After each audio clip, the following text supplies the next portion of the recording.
Mixed translation seems to be the never-ending theme amongst professional engineers.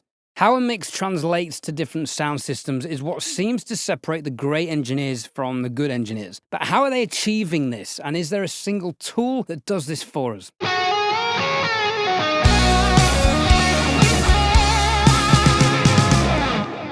Hi, I'm Ed Thorne, a mixing and mastering engineer here in London. It's good to see you. Paul Third and I have interviewed many high-profile mix and mastering engineers on the Working Audio Tools podcast, and there is a common theme regarding mix translation. But before we talk about that, let me run you through my mix translation checking process.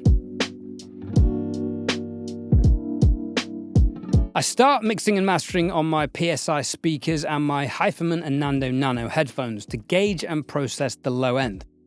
The PSIs are very high quality three-way speakers with a mono subwoofer, and the Ananda Nanos have the best low-end and sub-transient information I've ever heard in a headphone. Preston Prizzy Reed nailed this on the Working Audio Tools podcast when we interviewed him. He said, "Low-end is the gift that keeps on giving if you get it right, and the problem that keeps compounding if you get it wrong." This is so true. So I always start with the low-end when mixing and mastering. When mixing, I'll start with the drums and bass before moving on to the vocals. Everything else fits around those priorities. When mastering, I'll move up the frequency spectrum in stereo from the low end to the top end, and then move on to any mid-side processing needed. Once I've got a mix or master in a place I'm happy with, I'll move to the Amphions. These highlight frequency masking and level clashes, particularly in the snare and vocal frequencies. I'm checking mono compatibility and various device translation presets in Masterplan. I use the Sonox Listen Hub to check the side content and each frequency range with its built-in bandpass options. I check the mix on my phone, vertically for mono and in stereo by turning the phone horizontally. I use Mix to Mobile for this. See this video for more information on that. From my mobile, I can also check on consumer-typical wireless headphones. I then check on various sets of headphones with and without a Harman EQ correction curve. With for a realistic headphone EQ and without just for another variation. This currently includes my Sennheiser HD490s, Neumann NDH30s, and the daddy of all headphones, the Audeze LCD MX4s. The Sennheisers are highly recommended great all-round headphones, and they nearly always highlight issues in the vocals. The Neumanns sound just like the Neumann speakers, bland and boring with a low-mid build-up. But if the mix has energy and excitement on these, it will have energy and excitement on any system. I also find these good for hearing low-end harmonic distortion and saturation. Now, the MX4s deliver mid-range like no other headphone, and they are probably the best average of everything you want in a headphone.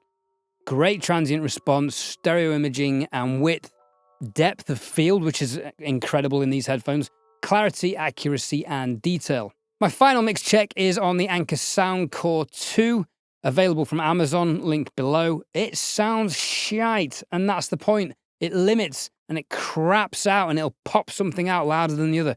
But it is indicative of Alexas and the various portable speakers and soundbars most consumers have. And then the dreaded car test. But let's